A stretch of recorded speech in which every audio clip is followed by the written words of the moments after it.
Good morning, everyone. I'm San Francisco Mayor London Breed, and I'm here with Dr. Maria Su, the Director of the Department of Children, Youth, and Families, to talk about the challenges that the school district faces after their emergency meeting yesterday, and what the schools are doing with the City and County of San Francisco and our school stabilization team.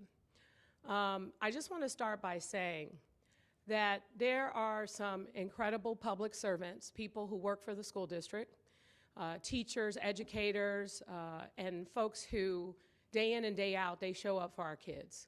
And I want to appreciate their hard work, and I know this has been a very challenging time. I want to appreciate the school board members and the work that they are trying to do to get us on the right path as we go through this very difficult time. And I want to also appreciate the patience and understanding from many of the parents who have wanted, concrete information, and it's been challenging communication overall. But this really isn't about blame. This is about providing solutions, getting to a point where we are making the right decisions that are going to help our children. And to also be very clear, many people know the mayor is not directly responsible for the school district. The mayor cannot demand anything of the school district. However, we will be working as a partner with the school district. This is not a city takeover. This is a partnership, one in which the school district has embraced because they need help in order to get through this very challenging time. And to also be very clear, I wouldn't be here if it wasn't for our public schools. I grew up in this city and I went to Galileo High School, Benjamin Franklin Middle School, Raphael Will Elementary School, which is now Rosa Parks, and that has shaped me into the person I am today, and so many others. So many people are successful in life because of our public schools. So I want to be very, very clear as to how important this is and why we have no other choice but to rally our resources and to invest everything we have into making our schools a success. And I want to make it very clear to the parents, to the educators, to the students out there, we will not fail. We will work together and we will get the job done. And we will put our schools on track for long-term sustainability, because the future of our young people depends on it. And the good news is that we are all working together. And I'd like to thank the president of the school board, Matt Alexander, and the members of the school board for their openness to work with us and to partner on this new stabilization team. This is an incredible step in the right direction. And to be very clear, I've also talked to the superintendent of schools for the state of California, Tony Thurman, who has offered support and clarity, and his team is working directly with us. We have right now 3 immediate goals, because ultimately we want to avoid a takeover from the state. We want to make sure that we build the capacity, we provide the infrastructure, we provide the changes to our policies in order to ensure long-term stability. But on a more immediate note, the school district is facing some serious financial challenges.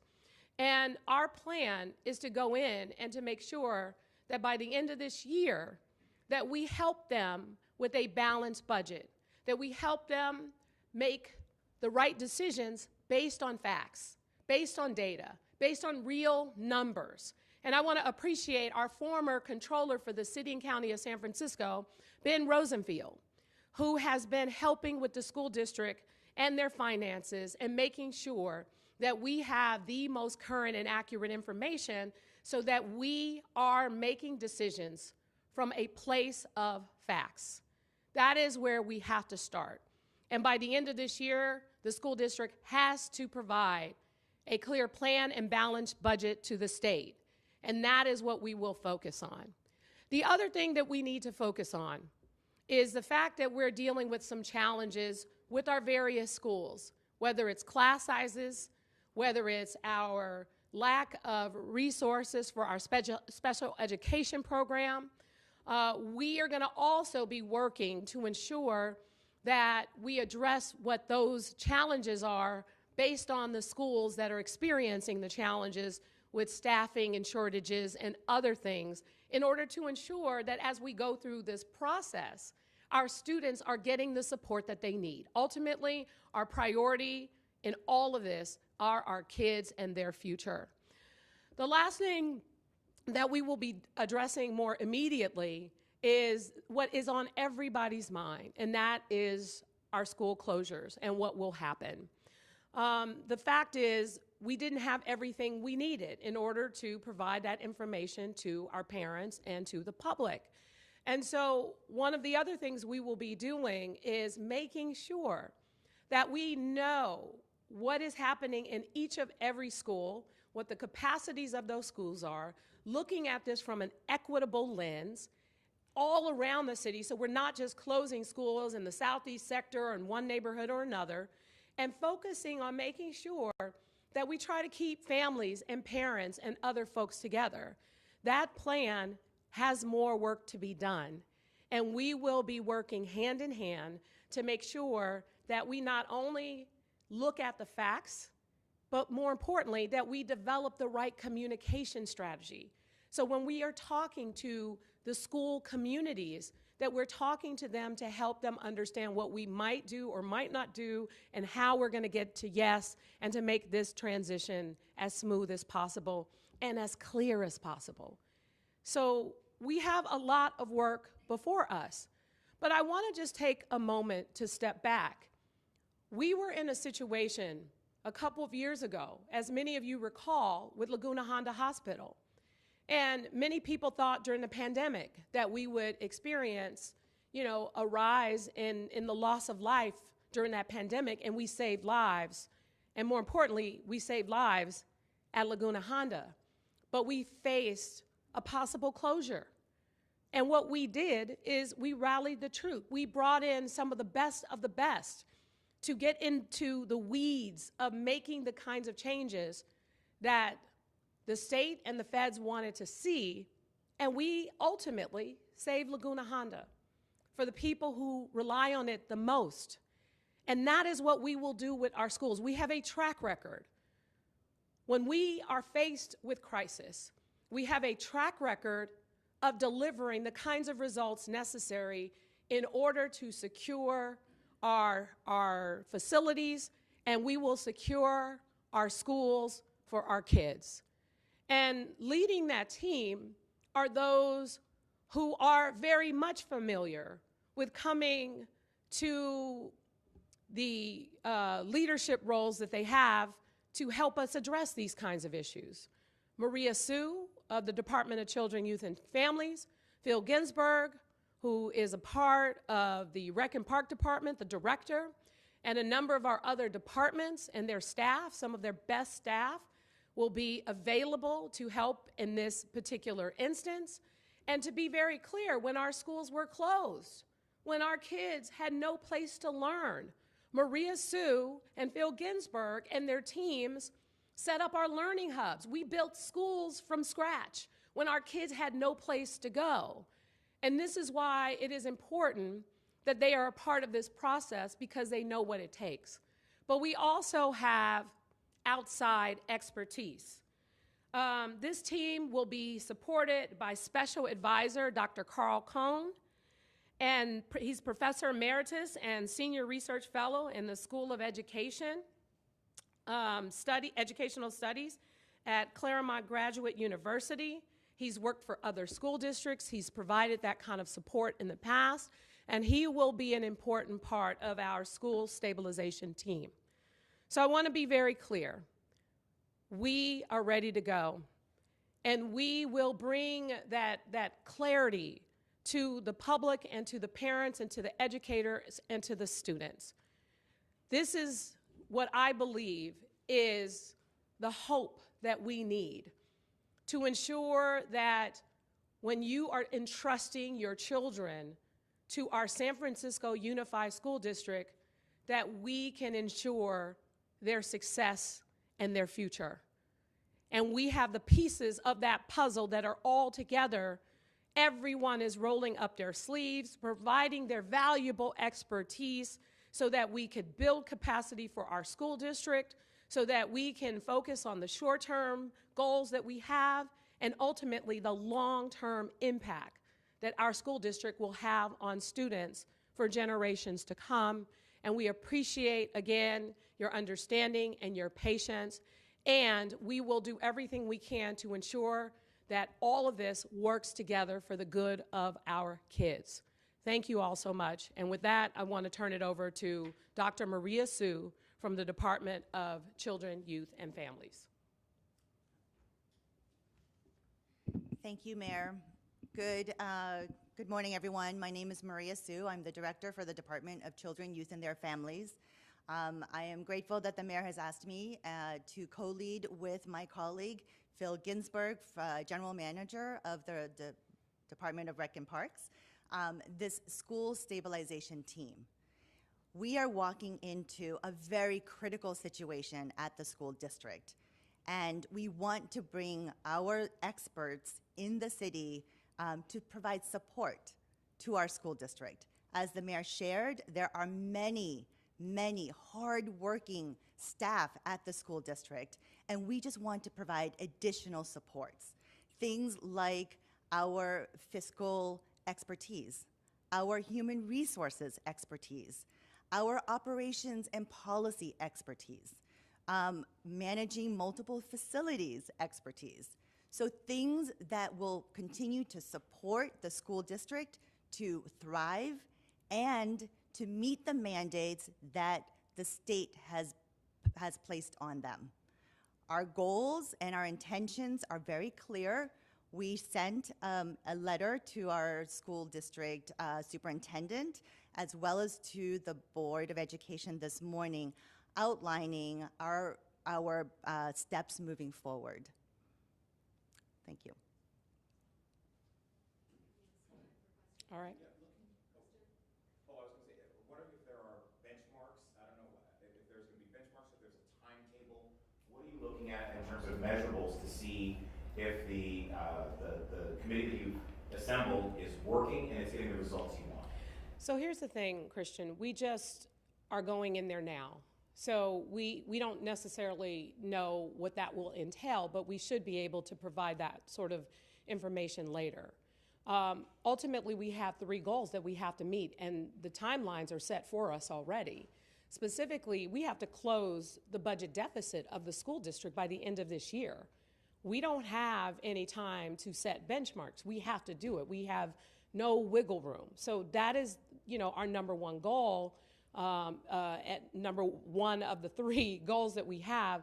And the other one is to address some of the challenges at some of our schools where we may not have teachers for special education or oversized classrooms and things of that nature. We have to, dig into what is happening right now and make some adjustments as we speak.